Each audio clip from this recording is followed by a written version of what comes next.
मैं एक गांव की रहने वाली लड़की थी। मेरा एक देवर था। मेरा देवर बहुत पढ़ा लिखा और बहुत खूबसूरत था। जबकि उसकी शादी हुई तो शादी की रात मेरी देवरानी गायब हो गई। हर जगह तलाश किया लेकिन वो कहीं नहीं मिली। उसके बाद मेरे देवर की दूसरी शादी करवाई गई, लेकिन हर बार शादी वाले रात को ही देवरानी भाग जाती थी। सब परेशान थे। जब मेरे देवर की तीसरी शादी की गई और उसके कमरे में सीसीटीवी कैमरा लगवा दिया गया, सुबह होते ही पूरे गांव के लोगों ने कैमरा देखा तो सबके होश उड़ गए, क्योंकि वो तो खुद हम गांव में रहते थे और हमारे गांव में कुछ साल पहले एक अजीबोगरीब हरकत हुई थी जिसे आज तक कोई नहीं भूल सका। मेरा देवर सोनू बहुत खूबसूरत और पढ़ा लिखा था। उसकी शादी वाली रात एक अजीबोगरीब हरकत हुई। देवर की शादी वाली रात कोई देवरानी को अगवा करके ले गया और उसके बाद देवरानी कहीं नहीं मिली। कोई नहीं जानता था कि देवरानी कहाँ गई है और उसे कौन ले गया और कहाँ ले गया। घर वालों ने और देवर ने रो रो करके सब्र कर लिया। इस हरकत को 1 साल गुजर गए और सब घर वालों ने देवर की दूसरी शादी करने का फैसला किया और देवर की शादी एक शिवन्या नाम की लड़की से हुई। शिवन्या बहुत खूबसूरत लड़की थी और देवर के साथ बहुत खुश थी, लेकिन शादी के कुछ दिनों बाद ही शिवन्या अचानक गायब हो गई। जैसे देवर की पहली पत्नी शादी वाली रात गायब हुई थी। इस बार सब लोग बुरी तरह परेशान हो गए और देवर भी बहुत ज्यादा परेशान था। ये उसके साथ क्या हो रहा था? सोनू की दूसरी पत्नी ऐसे कैसे गायब हो सकती है? शिवन्या के घर वाले और हमारे घर वालों ने मिलकर उसे ढूंढने की बहुत कोशिश की, लेकिन वो कहीं नहीं मिली। सोनू ने फिर इसे एक हादसा समझकर अपना लिया, लेकिन इस पर गांव वालों ने इसे किस्मत का फैसला नहीं बल्कि उसकी बदकिस्मती समझा और पूरे गांव में सोनू के खिलाफ तरह तरह की बातें होने लगी। कोई कहता है कि सोनू पर ऊपरी साया है और वही सोनू का घर बसने नहीं दे रहा है, और कुछ लोग तो यह भी कह रहे थे कि सोनू खुद ही अपनी पत्नियों को गायब कर रहा है। सोनू एक पढ़ा लिखा सीधा लड़का था। उसके बारे में ऐसी बातें सोचने को दिल नहीं करता था, लेकिन सच क्या है यह किसी को नहीं पता था। सोनू ने सब्र कर लिया। मेरी सास जिस जगह भी रिश्ता लेने जाती सब लोग मना कर देते। सोनू ने 3 साल तक शादी नहीं करी, लेकिन 3 साल के बाद हमारे पड़ोस गांव से एक लड़की का रिश्ता आया जिसका नाम रूही था। वो लोग सोनू के साथ होने वाले वाक़ये के बारे में जानते थे, इसीलिए उन्होंने रूही का रिश्ता सोनू के साथ करा दिया। और हमारे घर वाले भी काफी डरे हुए थे कि यह रिश्ता भी हाथ से ना निकल जाए, इसीलिए उन्होंने जल्दी जल्दी शादी तय कर दी। शादी में गांव के लोगों को शामिल करना जरूरी नहीं समझा गया। रूही सोनू की पत्नी बनकर हमारे घर आ गई। सब खुश थे, लेकिन सबके दिलों में कहीं ना कहीं यह डर था कि रूही के साथ भी वो हादसा ना हो जाए जो सोनू की पहली दूसरी पत्नी के साथ हुआ। रूही बहुत खूबसूरत और सुलझी हुई लड़की थी। उसने सोनू और हम सबको दिल से अपना लिया था, लेकिन शादी के 1.5 महीने बाद ही उसके कमरे से एक चीख सुनाई दी। जब सब घर वाले दरवाजा तोड़कर कमरे के अंदर गए तो वहाँ पर रूही नहीं थी। रूही गायब हो चुकी थी और कहीं नहीं मिली। सब घर वाले रूही को ढूंढते रहे, यहाँ तक कि पुलिस को भी बुलाया गया, लेकिन किसी को भी पता नहीं चला कि वो कहाँ गई। और रूही का भी वो अंजाम हुआ जो सोनू के दोनों पत्नियों के साथ हुआ था। इस हादसा के बाद तो गांव वालों को पूरा यकीन हो गया था कि सोनू पर जरूर कोई ऊपरी साया है, और लोगों ने सोनू से मिलना और बात करना बंद कर दिया। बल्कि गांव के कुछ लोगों ने मिलकर फैसला करा कि सोनू और हम सबको इस गांव से निकाल दिया जाए। इस गांव में रहेंगे तो पूरे गांव को मुश्किल में डाल देंगे।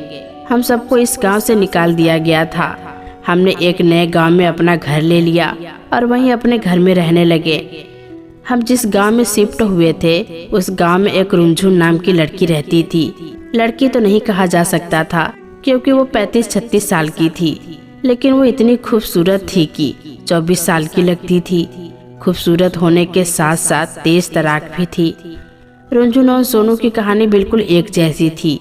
हम जिस गांव में रहते थे वहाँ रुंझुन पूरे गांव में बदनाम थी। गांव वाले रुंझुन के खिलाफ अजीबोगरीब बातें करते थे कि वो मनहूस है वगैरह वगैरह, लेकिन रुंझुन सादी और मासूम सी लड़की थी जो पूरे गांव में बदनाम हो गई। रुंझुन के साथ ऐसा इसलिए हुआ था कि उसकी शादी के दूसरे दिन ही रुंझुन का पति हार्ट अटैक की वजह से मर गया और वो विधवा होकर अपने घर आ गई थी। इस हादसा के बाद लोगों ने उसे बदनाम कर दिया कि रुनझुन मनहूस है और उसी की वजह से उसका पति इस दुनिया से चला गया। 2-3 महीने बाद गांव वालों ने यह सब बातें करना बंद कर दिया था। उसके बाद रुनझुन के घर वालों ने उसकी शादी एक बहुत अमीर घर के लड़के से कर दी, लेकिन किस्मत को शायद यह भी मंजूर नहीं था और उसका दूसरा पति दिमागी बुखार की वजह से मर गया। रुनझुन बेचारी एक बार फिर विधवा होकर अपने घर आ गई। इस बार गांव वालों ने उसको माफ नहीं किया। लोगों ने उल्टी सीधी बातें करनी शुरू कर दी और बेचारी रुनझुन के लिए जिंदगी मुश्किल कर दी। वो बहुत मॉडर्न और आज़ाद ख्याल की लड़की थी और इस सबको अपना कसूरवार नहीं समझती थी। उस बेचारी का कोई कसूर नहीं था। जिंदगी मौत तो भगवान के हाथ में होती है। मैं रुनझुन के बारे में ही सोचती थी। इस हादसा को 5 साल गुजर गए। बहुत दिनों तक उसके लिए कोई रिश्ता नहीं आया। फिर अचानक एक दूसरे गांव से उसके लिए एक रिश्ता आया और रुनझुन के घर वालों ने फौरन ही हाँ कर दी कि गांव वालों की वजह से रिश्ता भी हाथ से ना निकल जाए। फिर एक बार रुनझुन की शादी हो गई और यह उसकी तीसरी शादी थी। रुनझुन के किस्से आए दिन सुनने को मिलते रहते थे। मैं जब भी रुनझुन के बारे में सोचती तो मुझे उससे हमदर्दी होती। यह जो कुछ भी हो रहा था इसमें रुनझुन का कोई कसूर नहीं था। शायद किस्मत में यही लिखा था। एक बार फिर वही हुआ जो होता आ रहा था। रुनझुन का तीसरा पति भी बिजली लगने की वजह से मर गया और रुनझुन एक बार फिर विधवा का दाग लेकर अपने मम्मी पापा के घर आ गई। इस हादसे के बाद गाँव वाले रुनझुन से दूर रहने लगे। जहाँ भी रुनझुन को देखते अपना रास्ता बदल लेते। यहाँ तक कि उसके माँ बाप भी उसको मनहूस समझने लगे थे। जिस तरह सब गांव वालों को सोनू के बारे में यह लगता था कि वो खुद अपनी पत्नियों को गायब करता है, इसी तरह रुनझुन के बारे में भी सबको यही लगता था कि वो खुद अपने पतियों को जान से मार रही है। हमारे घर वाले जो कि उस गांव में नए थे, इसीलिए रुनझुन के बारे में ज्यादा कुछ नहीं जानते थे। बस इतना जानते थे कि रुनझुन के 3 पतियों की डेथ हो चुकी है। हमें भी अपने देवर की शादी कहीं न कहीं तो करनी ही थी। इसीलिए हमारे सास ससुर सोनू का रिश्ता लेकर उनके घर गए। उनके मम्मी पापा पहले से ही रुनझुन को लेकर परेशान थे, क्योंकि रुनझुन से कोई शादी करने को तैयार नहीं था। इसीलिए वो सोनू का रिश्ता देखकर बहुत खुश हुए और उन्होंने हाँ कर दी। सोनू और रुनझुन की शादी तय हो गई। 5 दिन बाद दोनों की शादी हो गई। वो दोनों एक दूसरे की सच्चाई से अनजान थे, लेकिन गाँव वाले सब जानते थे, रुनझुन के बारे में भी और सोनू के बारे में भी। गाँव वाले बहुत खुश थे कि वो दोनों एक दूसरे से शादी कर रहे हैं। रुनझुन के 3 पति मर चुके थे और सोनू की 3 बीवियां भाग चुकी थी और वो खुश हैं कि ये लोग आपस में शादी कर रहे हैं। देखते हैं अब पहले कौन मरता है। अब पता चलेगा कि कौन कितना मनहूस है। सोनू और रुनझुन की शादी हो गई। अब देखते हैं कि पहले कौन मरता है, ताकि एक दूसरे की हकीकत का पता चल सके। सोनू शादी के बाद रुनझुन को अपने घर ले आया। रुनझुन जाकर कमरे में बैठ गई और सोनू बाहर मेहमानों के पास चला गया। रुनझुन काफी देर तक कमरे में अकेली बैठी सोनू का इंतजार करती रही, लेकिन सोनू अंदर नहीं गया। वो काम में व्यस्त था। 2 घंटे बाद जब वो काम से फ्री होकर कमरे में गया, कमरे में दाखिल होते ही सोनू को एक अजीब सी खुशबू का एहसास हुआ और कमरे को बड़ी खूबसूरती से सजाया गया था। सामने बेड पर रुनझुन घूंघट लिए बैठी थी। सोनू मुस्कुराते हुए आगे बढ़ा और रुनझुन के पास आकर बैठ गया। रुनझुन का हाथ पकड़कर प्यार से कहा, आई एम सॉरी, मुझे आने में थोड़ी देर हो गई। मैं जरा मेहमानों में व्यस्त हो गया था। रुनझुन शर्माते हुए नजर झुका दी और हल्की आवाज में बोली कि चलो कोई बात नहीं, देर से ही सही, मगर आए तो। रुनझुन की बात सुनकर सोनू मुस्कुराया और मुस्कुराते हुए बोला, कैसी हो? रुनझुन ने मुस्कुराते हुए जवाब दिया, मैं ठीक हूँ, आप कैसे हो? सोनू ने बोला, मैं भी ठीक हूँ। और आपका कब तक घूंघट में रहने का इरादा है? क्या घूंघट नहीं उठाएंगी? रुनझुन ने हंसते हुए कहा, ऐसे घूंघट नहीं उठाऊंगी, पहले मुझे मुंह दिखाई का तोहफा दो। सोनू मुस्कुराया और अपने जेब से एक सोने की अंगूठी निकालकर रुनझुन को पहना दिया और रुनझुन ने अपने चेहरे से घूंघट ऊपर उठा दिया और फिर दूध का एक गिलास सोनू को दिया। सोनू ने रुनझुन का धन्यवाद किया और दूध उसके हाथ से ले लिया और दूध पीने लगा। लेकिन दूध का एक घूंट लेते ही सोनू को दूध का स्वाद थोड़ा अजीब लगा, पर उसने कुछ नहीं कहा और सारा दूध पी लिया। फिर सोनू ने उसका हाथ पकड़ा और कमरे की लाइट बंद कर दी। और वो दोनों एक ही बेड पर सो गए। फिर सोनू ने रुनझुन का हाथ पकड़कर अपने होठों से लगाया और फिर अपना मुंह खोला और रुनझुन का हाथ अपने मुंह में डालकर काटने लगा। रुनझुन ने चीख मारने के लिए मुंह खोला ही था कि सोनू ने उसके मुंह पर हाथ रख दिया, उसे चीखने से रोक दिया और बड़ी बेदर्दी से अपने मुंह में लेकर उसकी उंगली खाने लगा। लेकिन रुनझुन के हाथ का मांस खाते हुए सोनू को ऐसा लगा जैसे रुनझुन के हाथ से खून नहीं निकल रहा था। रुनझुन ने जल्दी से अपना हाथ छुड़ाया और उसे धक्का देकर बेड से नीचे गिरा दिया और कमरे की लाइट ऑन कर दी। रुनझुन ने गुस्से से सोनू की तरफ देखा जो कि बेड के नीचे पड़ा था। उसने कहा कि मैं जानती हूँ कि तुम कोई इंसान नहीं हो, तुम एक आदमखोर हो जो इंसान का मांस खाता है। उसने बौखला कर रुनझुन की तरफ देखा। वो अपना राज खुल जाने की वजह से गुस्से में था।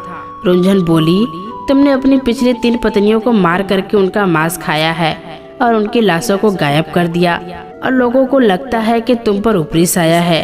तुम्हें क्या लगता है तुम मेरा भी मांस खाओगे? सोनू ने हंसते हुए रुनझुन की तरफ देखा जो हंसते हुए सोनू की तरफ देखे जा रही थी। फिर सोनू ने घबराए हुए पूछा, तुम कौन हो और मेरे बारे में कैसे जानती हो?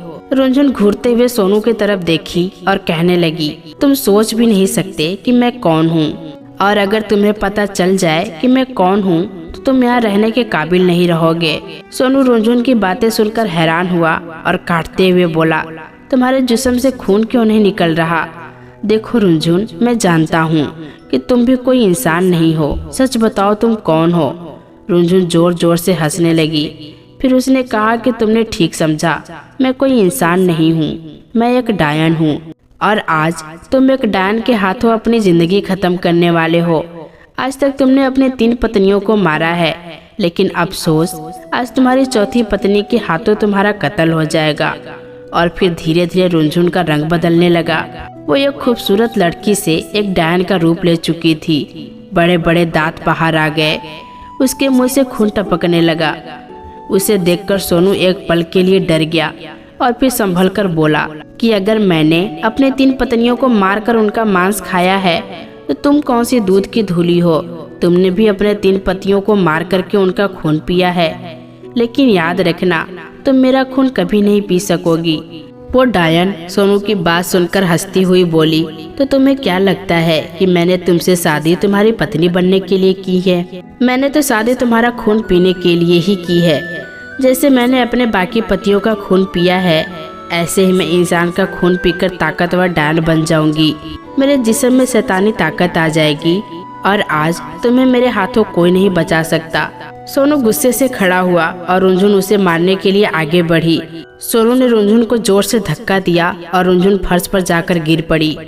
सोनू गुस्से से बोला, तुम सोच रही हो कि तुम एक डायन हो और तुम्हारी ताकत मुझसे ज्यादा है, मगर मत भूलो कि मैंने भी अपनी 3 पत्नियों को मारकर जिंदा खाया है। मैं एक आदमखोर हूँ और तुमने एक आदमखोर से पंगा लिया है। डायन, अब तुम खौफनाक मौत मरोगी। यह कहकर सोनू ने डायन का बाल पकड़ा। वो डायन अपने लंबे लंबे नाखून सोनू पर मारने लगी। वो दोनों बुरी तरह से लड़ रहे थे। फिर सोनू ने डायन को जोर से धक्का दिया और उस डायन ने जब उठकर सोनू को मारा, सोनू फर्श पर गिर पड़ा। फिर वो डायन लंबे लंबे नाखूनों के साथ सोनू की तरफ बढ़ी और सोनू के जिस्म पर बैठ गई। फिर उस डायन ने अपने दांत सोनू के पेट पर रख दिए और सोनू को काटने लगी। सोनू ने एक जोरदार चीख मारी और उस डायन के बाल पकड़ लिया और हिम्मत करके खड़ा हुआ और उस डायन को मारने लगा। और फिर सोनू ने उसे पकड़ा और बेड पर गिराया और उसने अपने दांत डायन के गर्दन पर रखे और डायन को काटने लगा। उस डायन ने खुद को छुड़ाने की कोशिश की और सोनू का हाथ पकड़कर अपने मुंह में ले लिया और काटने लगी। डायन ने इतनी जोर से सोनू का हाथ काटा कि सोनू का हाथ जिस्म से अलग होकर गिर गया। सोनू और डायन दोनों 2 घंटे से एक दूसरे से लड़ते रहे और एक दूसरे को मारते रहे। कभी सोनू उस डायन को काटता तो कभी वो डायन सोनू को मारने लगती। वो दोनों आपस में लड़ते लड़ते थक गए। सोनू ने आखिरी में कैंची उठाकर उस डायन के सर पर मारा और वो डायन वहीं तड़प तड़प कर मर गई। सोनू लड़ते लड़ते खुद भी थक चुका था, इसीलिए खुद भी वहां गिर गया। सोनू के जिस्म से हर तरफ खून निकल रहा था और उसके अंदर इतनी ताकत नहीं थी कि वो खून को रोक पाता या किसी को आवाज देकर अपने कमरे में बुलाता। देखते ही देखते उसका ज़्यादा खून बहने की वजह से वो भी मर गया। वो दोनों आदमखोर और डायन उसी कमरे में पड़े रहे। अगली सुबह घर वालों को उनकी लाशें मिली, लेकिन गांव वालों का आदमखोर और डायन से जान छूट गई। यह हमारे गांव का सबसे भयानक और अजीबोगरीब हादसा था, जिसे आज तक नहीं भुलाया जा सका। और हम आज भी आदमखोर और डायन की यह कहानी सुनकर हैरान होते हैं। लेकिन यह पूरी कहानी सुनने के बाद आप लोग यह सोच रहे होंगे कि वो दोनों जब कमरे में लड़ते रहे तो गांव वालों को इस बात का कैसे पता चला, क्योंकि वो दोनों तो मर गए थे। जाहिर है उन दोनों में से किसी ने तो इस बात को नहीं बताया होगा। तो दोस्तों, दरअसल गांव वालों ने मिलकर रुनझुन और सोनू के कमरे में सीसीटीवी कैमरा लगवा दिया था, ताकि पूरे गांव वालों को उन दोनों की हकीकत का पता चल सके। उन दोनों की लड़ाई और सारी बातों की रिकॉर्डिंग हो गई थी, इसीलिए उन दोनों की कहानी पूरी दुनिया को पता चल गई। तो दोस्तों, कैसी लगी ये कहानी कमेंट बॉक्स में ज़रूर बताइएगा। फिर मिलेंगे दोस्तों अगली वीडियो के साथ। तब तक के लिए अपना ख्याल रखना।